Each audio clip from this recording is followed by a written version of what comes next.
Is you ready for me? Is you ready for me? Is you ready for me? Is you ready for me?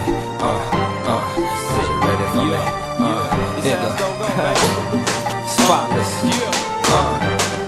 Check it. Check it.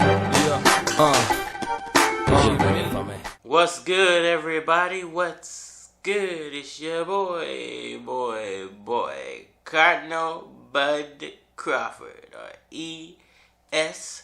Red, if that's what you won't call me. And we are back for another one. Alright, y'all, we got them new topics. Why Team Crawford is leaking false information about the Errol Spence Jr. fight. Alright, y'all, let's get into it. Man, it's been a wild week. Got one bit of news, moved to another bit of news. Now I'm trying to decipher what's really going on. I just want to try to break it down. For everybody who watches my videos, who subscribe to the channel, I appreciate you. So let's try to break this down a little bit. What is really going on with the negotiating process with Terence Crawford, with Errol Spence, Blue Blood? We're getting these rumors. I don't think the ESPN article actually referenced the split. When you think about the way that he has conducted himself in terms of his business, it's inconsistent with the way that he's behaved in the past. And now all of a sudden we get a report out there that Terence Crawford has agreed to basically all terms. Why are we having this problem when it comes to putting this fight together? Okay, so it's been information that has been put out there, and this information is legit information, and I'm gonna tell you why the information is legit. ESPN would not post or put out an article based off of something that has not been fully fact checked. I know a lot of people don't like ESPN and don't want to believe that, but as a publication, you have to do your research on the articles you write,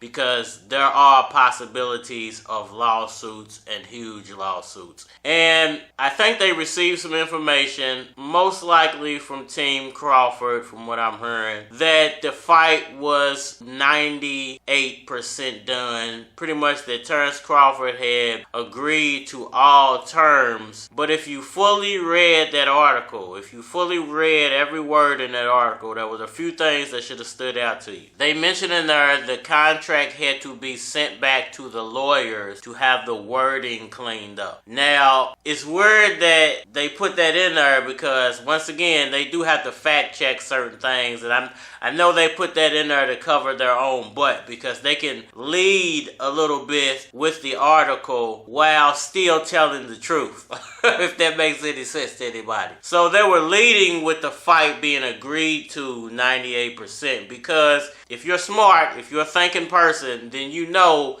it can't be fully agreed to if they sent it back to have the contract reworded. So in a way they're telling the truth, in a way they were leading people or stretching the truth a little bit. Because, and once again, I think they got this information personally from Terence Crawford's camp. I don't know how or who gave it to him or why they would be leaking stuff, because Team Crawford can also be penalized for leaking contract negotiation information, but I don't see Errol Spence's side leaking information like that, because they have no reason to. They already have the upper hand. He's the 3-time champion.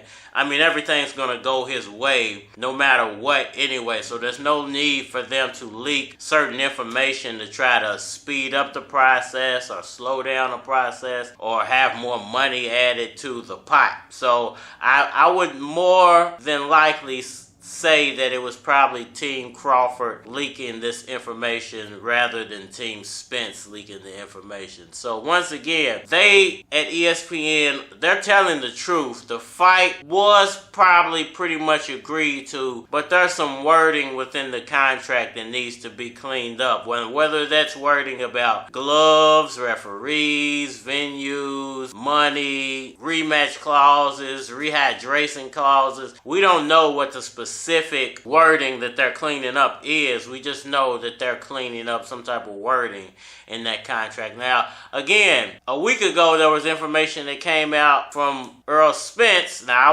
I would say it's Errol Spence's team on this, because they said Errol Spence is going ahead with that November 19th date with or without Terence Crawford. Okay, so why would he put that out there? Perhaps they were getting tired of Terence Crawford leaking certain stuff to the public, and they decided to, okay, well, since you haven't signed off on and since we're having to clean all this stuff up, we're going to put out a statement. We're going ahead with or without you. We don't really need you. We would love to have you. It'll be the biggest fight of the year if we did get you, but we're going to go ahead with or without you because we can't keep stalling out the situation. Errol Spence is the 3-time champion. He's going to make money with or without Terence Crawford. It doesn't matter if Terence Crawford actually fights him or not. That only applies to undisputed. That's for undisputed. That's to decide that factor. Now, Errol Spence has plenty of other fights, so he's going to be straight no matter what. And then you had the blue blood situation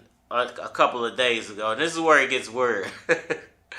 Because this is why I think Terence Crawford's team is the ones that are leaking all this information. Why would you go to Blue Blood, and why wouldn't Blue Blood film this whole little incident or altercation that he had with Terence Crawford, or run-in, whatever you want to call it? You know, he met Terence Crawford face-to-face somehow, sporadically, and decided not to record it. Like, you're one of the biggest boxing channels on YouTube, but for some reason you decided not to record any audio from what would have been one of the biggest interviews of your channel's lifespan. Because what's going on right now is kind of almost, I know to a lot of people, seems like a stalemate negotiation. Like they've reached a certain point and neither side can push the other side into doing what everybody wants them to do. So if you had some information coming from Terence Crawford and you basically put out there that he told you he had already agreed, now there was some wording used that he signed, but I'll give him the benefit of the doubt and then say that he meant to say that Terence Crawford agreed to the fight. But even if Terence Crawford agreed to a version of the fight, doesn't mean that that's the final version of the contract. So if Terence Crawford had a version of the contract, it would be okay for him to prove that to you by showing it to you, saying, hey, you can take a screenshot of this. This is where I agreed to it. This is what they sent me. Go back and tell your subscribers about it, because this isn't the final version of the contract. So they can't sue me for showing you a version of the contract, which is, if they're cleaning up the wording, is no longer valid because it's not going to be the same version of the contract. So I don't get why.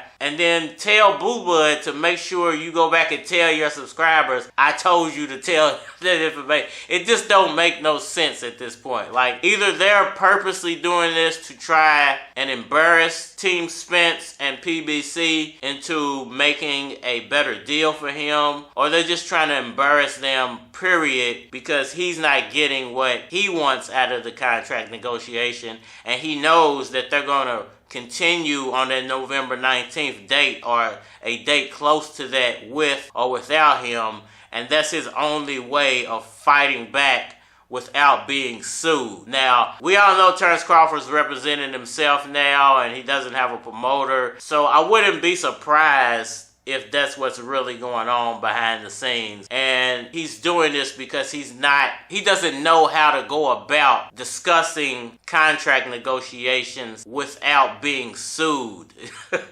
basically. So, you know, it's a lot going on surrounding this fight. I'm almost to the point now where, like a lot of people have said, I'm kind of almost over it now at this point, because it does seem like we might not get this fight once again this year. At least not Spence versus Crawford. We might get Spence versus Thurman, or Spence versus whoever in the third. You know, only person else I would care about that he could fight would be Manny Pacquiao or Boots. You know, other than that, I really wouldn't care. You know, I think he was good. I would actually think he would win no matter who it was. With all that being said, I think I'm going to leave it there. Hit that like button for me. Share, subscribe.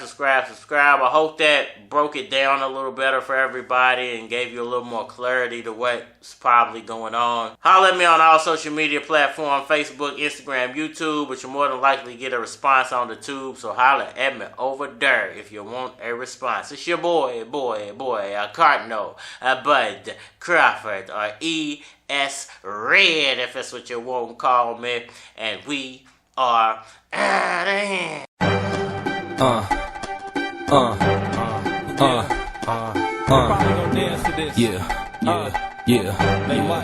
Yeah.